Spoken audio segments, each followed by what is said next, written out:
What's up, guys? Welcome. This is going to be a introduction video and more of a guide on how to use our premium fantasy tools, all available over on our Patreon to your advantage. Now, we had some questions in the Discord just saying, can you please just give me a little bit of a step-by-step guide and overall overview of how to use your fantasy hockey tools? So what we offer over on our Patreon is skater and goalie projections that are updated frequently, especially as we start to enter training camp. Right now we're in mid-August as I'm recording this. So as training camp starts to hit, we're going to start learning a little bit more about player deployment. Guys are going to be on PP1, players are going to be moved down to the third line, starting goalies, etc. So all that will be updated in real time as we continue and progress through the preseason into the actual season. And then throughout the season, we'll also be continuing to update it live. The biggest thing especially is average time on ice. Players that get bumps in average time on ice will ultimately have better projections. Players that have a little bit less time on ice will have worse projections. So that will be updated in real time, and this will all be available through our projection system. So when you first gain access to this through our Patreon, a link will be in the description below, you will get access to this exact sheet. So as you can see here, there's a tab summary, but some of you just don't want to go through the tab summary, and that's fine. And that's what this video is for. So what we're going to do is I'm going to first hop into this bottom tab here, and you can follow my mouse at the bottom, and you go into the scoring info. So what this is so you can customize the scoring to fit your league settings. Right now, we actually don't project face-off wins and face-off win percentage, something that can be added if requested. So we're really targeting the main scoring categories. So for skaters, goals, assists, power play points, shots on goal, penalty minutes, hits, and blocks. And then goalies, wins, goals against average, and saves. Or sorry, goals against and saves. So the goals against and saves will all funnel into the goals against average and save percentage. And then all the skater values will funnel into the skater projections. So right now, what we have here is just basic Yahoo default scoring. And what you can do is you simply just click into column D here. You change it to 5, you change it to 6, and things will change. So if we jump on over to the skater projections tab, you may think there's a lot going on here, but I can explain easy. So the first tab is going to be your drafted. And what this is, it's basically a checkbox. So if for those in a keeper league, it's probably pretty good pre-draft to go through your league. And if it's 3 keepers in a 12-team league, that means 36 players are being kept. So what you can do is before your draft is just get rid of all of these players. So you know these players have all been drafted or they're owned by a team. And for those in redraft leagues, simply you'll just have this on another tab, or you can just put it on the side. And as you're going through it, say first pick goes Connor McDavid, for example, you just take out McDavid and you can see who the best available players are. Really easy sorting tool. Just a really good tool to use to see who the best available is. I use it in all of my drafts. Now, I don't have to go through the player team position. That's all pretty self-explanatory. So what you can see here is we did sort of a color coding, and this is for you to basically identify what players are elite at what stats based on the certain color coding. So the darker green, the better, the lighter, the worse, and then the more red it gets, the worse it becomes. So all these are, you can sort. So if I were to just sort by goals here, you just click on the filter option here, click Z to A, which is lowest to highest. And for this, it's just the highest number that's chosen because it goes closest to 0. And you can see Matthews is our highest projected goal scorer this year. So what we're going to do here is all these tabs are editable to what you want. And what we can do is typically I like to sort by total fantasy points. So this is a little sneak peek at our preseason rankings. Things will start to change as we continue to progress. But based on the scoring, based on our projections, everything will flow through the fantasy points. But what I like to do typically, and this is more of a Mike thing, is so just to keep in mind, we also project injury. So this is based on 3-year historical injury and versus the total games played over the last 3 years. So if we project every player for 82 games, if I use the example of Rupe Hintz, someone that, on and off injury seems like every season, it's going to be inaccurate if we're projecting him to play a full 82 because it very rarely does he play 82. May not be the best example, but Jack Hughes is another guy where you look down and say, wow, he's only ranked 30. Or sorry, he's ranked 30. Why isn't he ranked higher? The reason being is because we project him to play 12 less games than some of the other players up here, or 11 less games than, like, for example, Pettersson. So what you can do is you can sort by fantasy points per game. So you can see we have McKinnon projected for under 82 games. He played 82 last year, but the last 2 seasons have been injury-ridden. Cale Makar is another good example of a defenseman that just doesn't usually play a full 82. Jack Eichel, Nichushkin. So what you can do here is sort by fantasy points per game, and you can see Kaprizov, Forsberg, guys who play a little bit less games. They're ranked higher than they usually would be if you're just sorting by fantasy points. So this is a good way to make changes. So what you can do is, say you want to change your scoring, and you don't have any hits in your league. So we'll drop this to 0. You do play in the blocks league. Your shots are valued at 2. You don't have power play points. Your goals are 2. Sorry, your goals are 4 and your assists are 2. So I changed these. You can see everything's updated. And if I resort, you can see that now McDavid falls as the 4th best player. McKinnon becomes the 1st because there was a high emphasis on shots and a little bit less emphasis on points. So that's how you use the scoring info to basically edit everything for your projections. Now we jump over to the goalie projections. Very, very similar, and I don't have to explain it too much. So for those in category leagues, you definitely want to be focusing on column U, column V, and column R. Now these are the main category columns. And then for those in points leagues, you can just sort by fantasy points per game. You can see right now we currently have Ottinger as actually the highest projected goalie. Things change as we progress into the season. We'll be altering some of these projections. Personally, I think Igor is likely the best goaltender when it comes to category leagues. I do think he's also the best when it comes to points leagues, even though the projections don't show it. But things, again, are subject to change.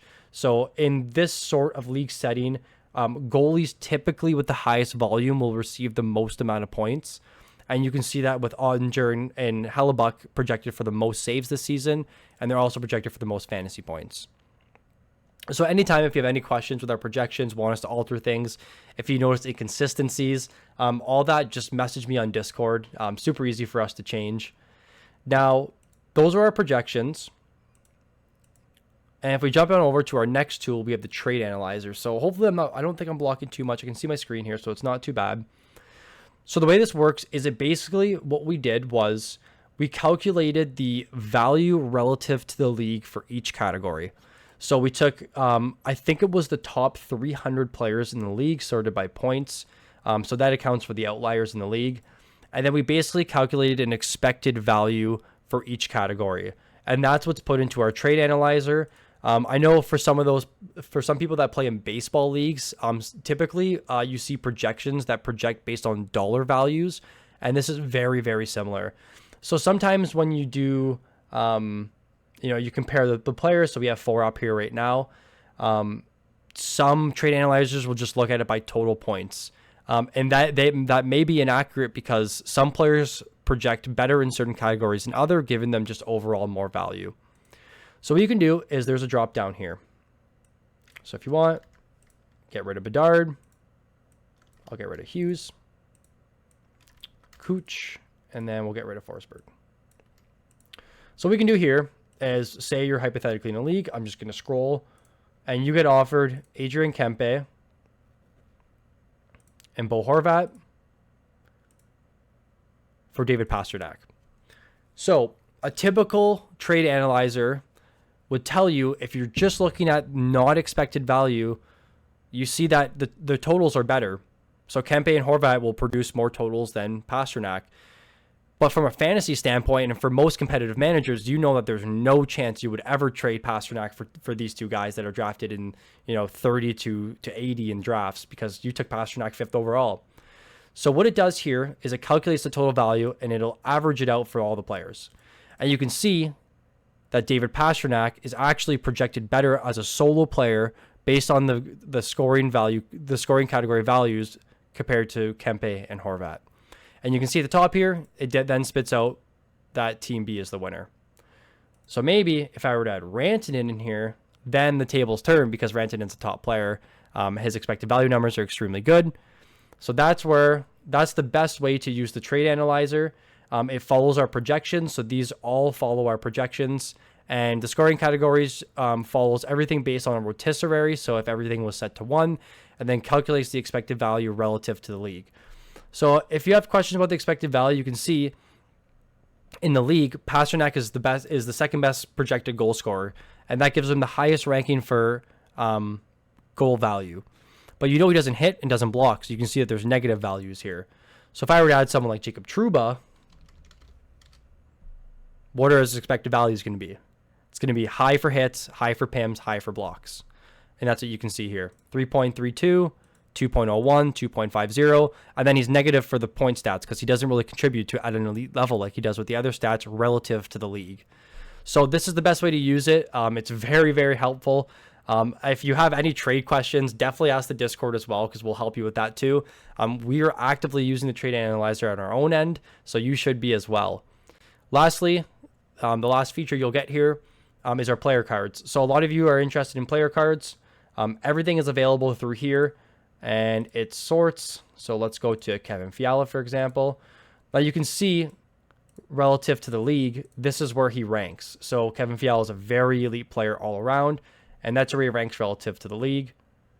If I were to go to Matthews, if I can find him, he should be 100% goals, 100% shots on goal, because he is amongst the top players in the league in those categories. Kucherov, same thing, points, power play points. So that's our trade analyzer, that's our player cards, and those are all our projections. Probably, I would say, personally, the most useful tools for your draft, especially the projections, is what you want to be using, because that's where you find all the value. A good example is I remember last year, we had Trocheck projected as like 30 to 50. Someone will remember if you had the projections last year. And he was going like 130. And I remember looking at our projections like, did we do something wrong? But no, everything seemed great to me.